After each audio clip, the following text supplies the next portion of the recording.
안녕하십니까. 주식시장의 큰 방향을 제시해드리는 러펀드의 증시 토크입니다. 자, 어제 제가 감기 걸려서 목소리에 힘이 없습니다. 이렇게 말씀을 드렸는데, 어제 밤사이, 제 집사람이 사랑을 담아서 꿀배를 만들어 주었습니다. 꿀배탕? 예. 그래서 빨리 감기 나으라고 뜨끈뜨끈하게 꿀하고 배를, 중탕에서 끓인 꿀배탕을 먹고 난 다음에 감기가 많이 나았습니다. 조금 목소리가 걸걸하긴 하더라도요. 어제 밤에 비해서는 정말 많이 나았기 때문에 자, 오늘 힘차게 이렇게 증시 토크를 준비하게 됐습니다. 자, 오늘 증시 토크 주제는요. 쉬학 얘기가 아니고 주식시장 관련한 증시 이벤트 효과에 대해서 하나 이야기를 드리려고 합니다. 그것은 바로 액면 분할이라는, 우리 많이 익숙하죠 이제는. 액면 분할이라고 하는 이 이벤트가 과거에는 호재로서 그렇게 시장에서 반응을 해왔는데, 이제는 더 이상 호재로서 반응을 하지 않고 있다라는 주제로 오늘 증시 토크 주제를 잡았습니다.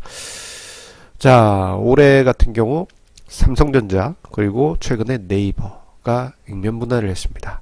액면 분할 하기 전만 하더라도 시장에서는 액면 분할 후에 유통 주식 수가 늘어서 수요도 늘고 좋아 했지만 결국은 하락세로 주가가 흘러 내려갔습니다.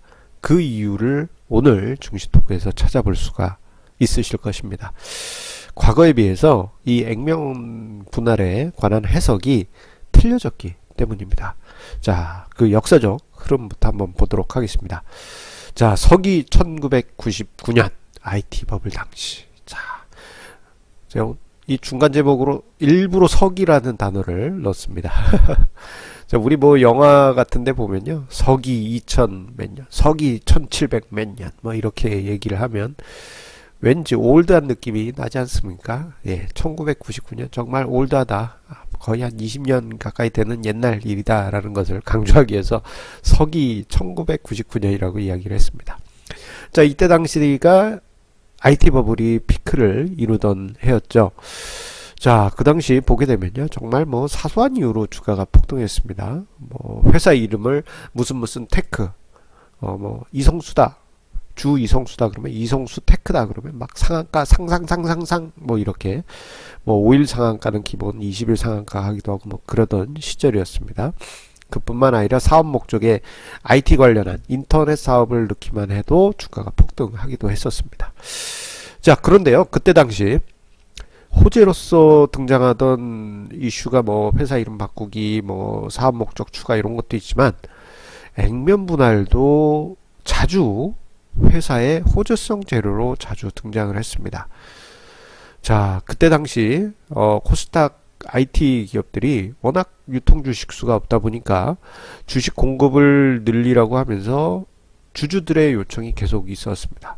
그래서 유상증자나 액면 분할을 꾸준히 요청해왔고, 회사들도 액면 분할을 해봤더니 주가가 올라가니까 다른 회사도 하고 이런 일들이 자주 있었어요. 그래서 단기간에 주가가 정말 크게 상승하는 그런 현상이 IT 버블 때 정말 화려하게 나타났고, 그 흐름이 꽤 오랜 기간 지속이 됐습니다.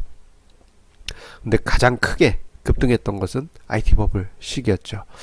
자, 그런데요, 요 액면 분할의 효과를 생각을 해보게 되면요, 주주 입장에서 보면 왠지 10분의 1 액면 분할했다 그러면 주식수가 10배 늘어난 듯한 그러한 느낌이 듭니다. 왠지 주머니가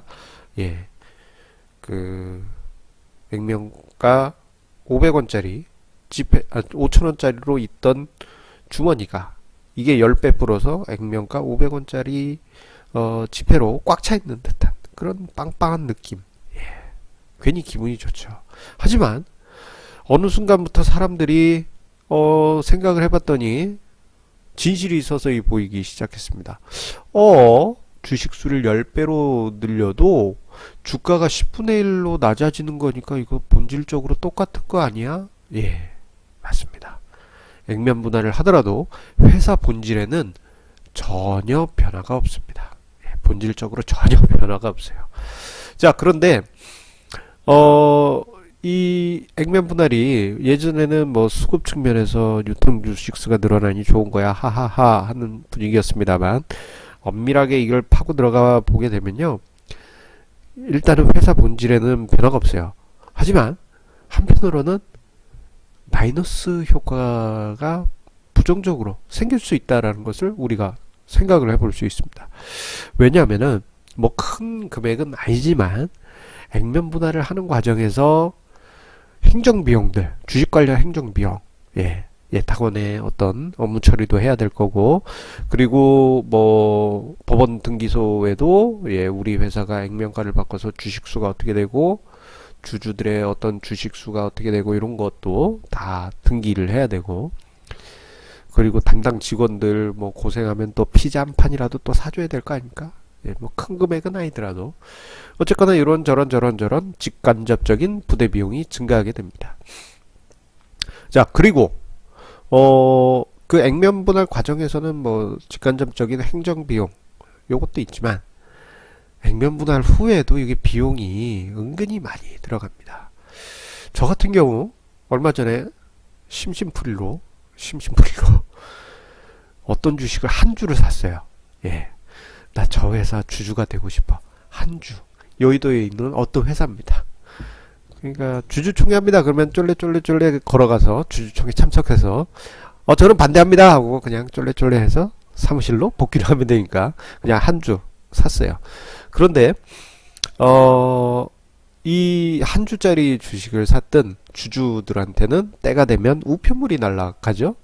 1,000원짜리 주식을 샀든 500원짜리든 250만원짜리든 주주들한테 편지가 날라갑니다.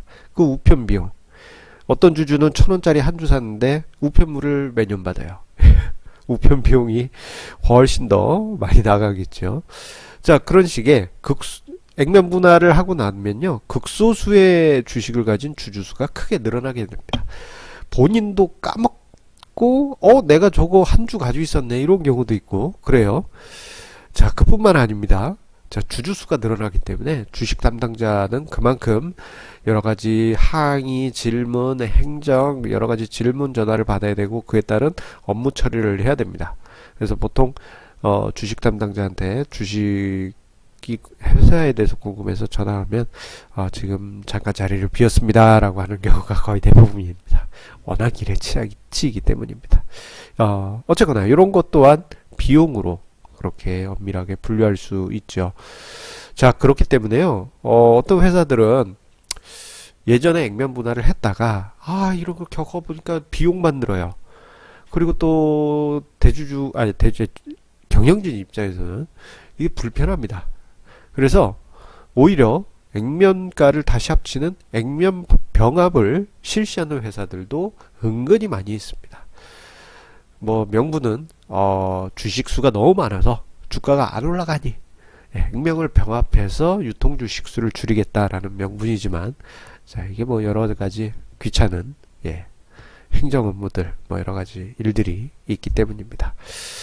자, 액면 분할 이제는 더 이상 호재가 아닙니다. 과거 서기 1999년 마치 느낌은 서기 999년 같습니다. 아주 오래된 옛날에만 액면 분할이 호재로 그렇게 작용을 했지만 투자자들이 이제 많이 똑똑해졌지 않습니까? 본질적으로 아무 의미 없는 행위이기 때문에 그냥 뭐 호재도 악재도 아닌 기간이 있었어요. 99년엔 호재, 그리고 뭐 한 2000년대 중반에 약간 호재, 그러다가 2010년대 들어서 호재도 아닌 것이 악재도 아닌 것인 중립. 근데 최근 들어서는 오히려 액면 분할이 호재가 아니고 오히려 뭐 약간 부담스러운 재료, 약간 부담스러운 재료로 반영이 되고 있습니다.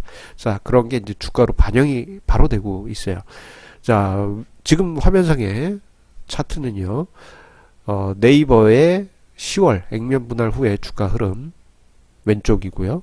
오른쪽은 삼성전자의 지난 봄 액면 분할 이후의 주가 흐름입니다. 한눈에 보시더라도 주가가 둘 다 크게 빠졌어요. 액면 분할 후에. 자, 삼성전자 같은 경우에는요, 액면 분할 전에는 사람들이 많이 기대했습니다. 이렇게 분할하고 난 다음에 가격이 만만해지니까 사람들이 많이 사서 주가가 올라가지 않을까 싶었는데 오히려 더 크게 빠졌죠. 왜 이런 현상이 났느냐?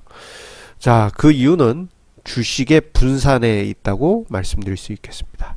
자, 주가가 올라가기 위해서는요, 주식 수가 흩어지지 않고 되도록이면 장기 투자자 내지는 대주주에게 이렇게 집중이 될 필요가 있습니다. 주식이 여러 주주에게 흩어져 있게 되면은 흩어진 수만큼 이해관계자 수가 복잡해지게 됩니다. 그래서 어떤 주주는 나는 10%만 먹고 매도하겠어요 라고 할 수도 있고, 어떤 주주는 난 5%만 올라도 매도할 거야 이렇게 하시는 분들도 계실 거고, 어떤 분은 난 몇 년 동안 기다릴 거야 그러신 분들도 있고, 다양하기 때문에 이렇게 분산이 되어 있으면요, 주가가 조금 올라가려고 하면 훅 힘이 빠지고, 조금 올라가려고 하면 힘이 빠지고, 반대로 주가가 하락하게 되면 주가가 이제 하락하네 하면서 너도 나도 먼저 팔기 급급해지게 됩니다. 이게 이해관계자가 많아지게 되면요, 어쩔 수가 없습니다. 이건 주식도 그렇고 모든 투자 대상이 다 그렇습니다. 자, 어쨌거나 그런 현상이 있기 때문에 액면 분할 같은 경우 주주수가 늘어나서, 앞서 언급드린 대로 행정비용의 증가, 뭐 여러가지 불편함, 회사 입장에서 불편함의 증가와 더불어서 주주들 입장에서 보면 주식이 분산이 되기 때문에 주가에는 좋은 재료는 아닐 가능성이 높아졌습니다. 자, 이번에 삼성전자 사례를 보더라도요, 50분의 1 액면 분할을 하면서요, 어떤 현상이 나타났느냐, 250만원대의 엄청난 어마어마한 무시한, 그런 무서운 가격이었는데 50분의 1 액면 분할을 하면서 4, 5만원짜리 만만한 주식이 됐죠. 그러다 보니까 개인 투자자분들이 부담 없이, 그래, 나도 한 주 삼성전자 한번 사서 한번 주주로서 한번 삼성전자 주인 노릇 좀 해보자 이렇게 생각하실 수도 있어요. 그래서 개인 투자자분들이 은근히 많이 사셨습니다. 액면 분할 후인 5월 초 이후 현재까지 개인이 3조 원 가까이 순매수했습니다. 이를 그대로 기관과 외국인이 매도했습니다. 여기 답이 나와 있죠. 참고로 개인 투자자의 수는 기관 외국인 투자자 수의 거의 한 10배 가까이 됩니다. 그만큼 주주들이 흩어졌음을 의미하고, 주주들이 흩어졌다라는 얘기는 이해관계가 복잡해졌다, 그렇게 볼 수 있겠습니다. 자, 그런데요, 이 액면 분할 관련한 이슈를 쭉 분석을 하게 되면요, 요게 그 정보의 효율성이라고 하는 투자론의 질적인 측면이 진화되어 간다라는 것을 확인할 수가 있습니다. 무슨 얘기냐? 예전에 서기 1999년 같은 경우에는 액면 분할할 거예요 라고 공시가 나오면 그때부터 해서 주가가 빠바바바바바바바 뛰었습니다. 공시에 액면 분할 시작 후에도 올라가고. 그런데 이게 점점 약해집니다. 어느 순간부터는 액면 분할 공시를 했을 때 호재 하면서 올라가는데, 막상 액면 분할을 한 이후부터 해서는 주가가 이렇게 빠져요. 그리고 최근에는 액면 분할 공시가 나온 직후에는 반짝, 정말 순간에 찰나로 했다가 힘이 빠지다가 액면 분할 후에는 쭉 빠집니다. 이게 뭔가 조금 바뀌어 간다라는 느낌이 딱 드시죠? 자, 그렇다면 미래는 어떻게 될까요? 액면 분할 공시가 나오는 순간, 액면 분할 했더니 주가 안 좋잖아. 안 좋아. 배드 뉴스. 그러면 액면 분할하는 순간부터 해서 주가가 쭉 빠지게 될 겁니다. 이런 경향이 점점 짙어지게 되면요, 어느 날에는 또 요 상황이 바뀌게 될 겁니다. 액면 분할 공시 후 주가가 빠졌다가 막상 액면 분할을 한 후에는 주가가 올라가는 현상이 나올 수도 있습니다. 이건 몇 년 사이에 그렇게 진행될 그런 질적 변화는 아닐 것 같고요. 한 10년 정도 어떤 트렌드로 바뀌지 않을까 그렇게 생각됩니다. 이게 뭔가 착착착착착 움직여가는 것 같지 않습니까? 자, 이렇게 우리가 정보의 효율성을 질적인 측면에서 한번 생각을 해볼 수 있겠습니다. 만약에 우리 시청자님 중에 투자론 관련해서 연구하시는 분이 계신다면요, 제가 조금 전에 이야기 드렸던 주제 가지고 한번 논문을 써보시는 것도 좋을 듯 싶습니다. 논문을 쓰실 때 러브펀드 이성수가 논문 아이디어를 줘서 고맙다, 땡큐 베리 망치 남겨주시면 고맙겠습니다. 자, 오늘 증시 토크는 여기서 마치도록 하겠습니다. 항상 우리 시청자님들의 구독, 좋아하기 꾹 눌러주시는 것에 감사드립니다. 최근에 우리 시청자님들, 구독자분들이 크게 늘어서 빠르면은 이달 안에 구독자 수 1000분이 넘어갈 것 같습니다.